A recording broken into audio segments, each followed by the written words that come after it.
Middle east में America, Israel और Iran के बीच बढ़ते युद्ध ने दुनिया की राजनीति को हिलाकर रख दिया है। लेकिन इस युद्ध के बीच एक और बड़ा सवाल तेजी से उठ रहा है। क्या चीन इस मौके का फायदा उठाकर ताइवान पर हमला कर सकता है?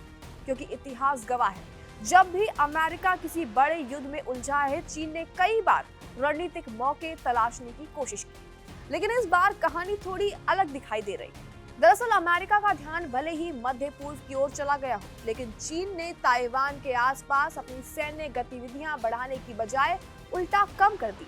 तो आखिर चीन की रणनीति है क्या? क्या ये किसी बड़े खेल की तैयारी है या फिर चीन फिलहाल टकराव से बचना चाहता है? आज बात करेंगे इसी मुद्दे के ऊपर। नमस्कार, मेरा नाम है कनिष्का और आप देख रहे हैं जी न्यूज का डिजिटल प्लेटफॉर्म। दरअसल सोशल मीडिया पर स्ट्रैटेजिक एक्सपर्ट्स के बीच इन दिनों एक बड़ी बहस छिड़ गई है। बहुत से लोग ये सवाल पूछ रहे हैं कि अगर अमेरिका अपनी सैन्य ताकत का बड़ा हिस्सा मध्य पूर्व में लगा देता है, तो क्या चीन ताइवान के खिलाफ कोई भी बड़ा कदम उठा सकता है? इस सवाल के पीछे इतिहास का एक उदाहरण भी मौजूद है।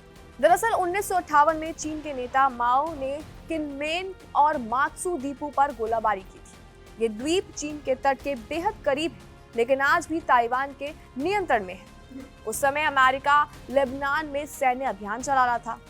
माओ ने उस समय ताइवान और लेबनान को दो फंदे बताए थे, यानी ऐसे मोर्चे जो अमेरिका को अलग अलग दिशाओं में उलझा सकते थे। बता दें, इसके बावजूद 2026 की स्थिति 1958 से काफी अलग दिखाई दे रही है। लेकिन ईरान के साथ अमेरिका और इजराइल के बढ़ते टकराव के बावजूद चीन ने ताइवान के आसपास सैन्य गतिविधियों को तेज करने की बजाय और भी ज्यादा कम कर दिया है।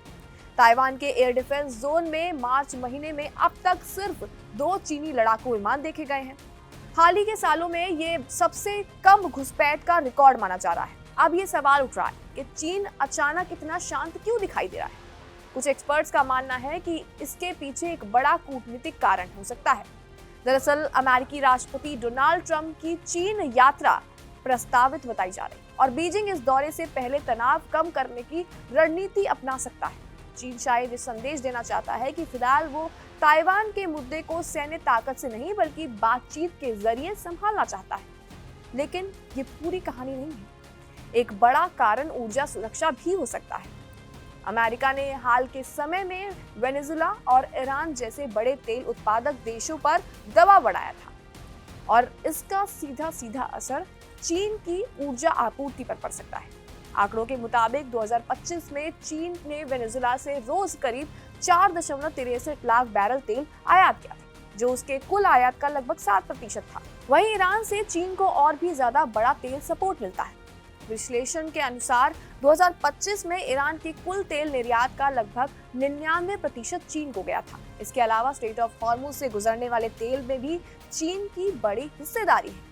यानी अगर मिडिल ईस्ट में युद्ध लंबा चलता है तो चीन की ऊर्जा सुरक्षा पर बड़ा असर पड़ सकता है और शायद यही वजह है कि ताइवान पर संभावित सैन्य कार्रवाई चीन के लिए जोखिम भरा फैसला बन सकता है। हालांकि चीन के पास लगभग 1.4 अरब बैरल कच्चे तेल का रणनीतिक भंडार भी मौजूद बताया जाता है, जिससे वो करीब 6 महीने तक आपूर्ति की कमी को संभाल भी सकता है। लेकिन आधुनिक युद्ध सिर्फ और सिर्फ हथियारों से नहीं बल्कि संसाधनों और आर्थिक स्थिरता से भी जीते जाते हैं। इसी बीच चीन की सेना भी बड़े बदलाव के दौर से गुजर रही है। बता दें, राष्ट्रपति शी जिनपिंग ने पिछले कुछ सालों में सेना के भीतर बड़े पैमाने पर भ्रष्टाचार विरोधी अभियान चलाया है।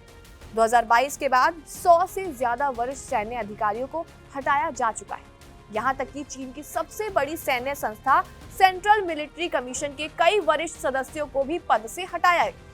इससे सेना के भीतर पुनर्गठन और रणनीतिक बदलाव की प्रक्रिया चल रही है। बता दें, कुछ एक्सपर्ट्स ये मान रहे हैं कि ईरान के युद्ध में इस्तेमाल किए गए कुछ चीनी निर्मित एयर डिफेंस सिस्टम का प्रदर्शन उम्मीद के मुताबिक नहीं रहा। अगर ये आकलन सही होता है तो इससे चीन को अपने हथियारों की वास्तविक क्षमता को लेकर भी नए सवालों का सामना करना पड़ सकता है। यानी कुल मिलाकर तस्वीर बेहद दिलचस्प नजर आ रही है। एक तरफ अमेरिका का ध्यान मिडिल ईस्ट के युद्ध पर लगातार लगा हुआ है, तो वहीं दूसरी तरफ चीन के पास ताइवान के खिलाफ कदम उठाने का मौका भी मौजूद है।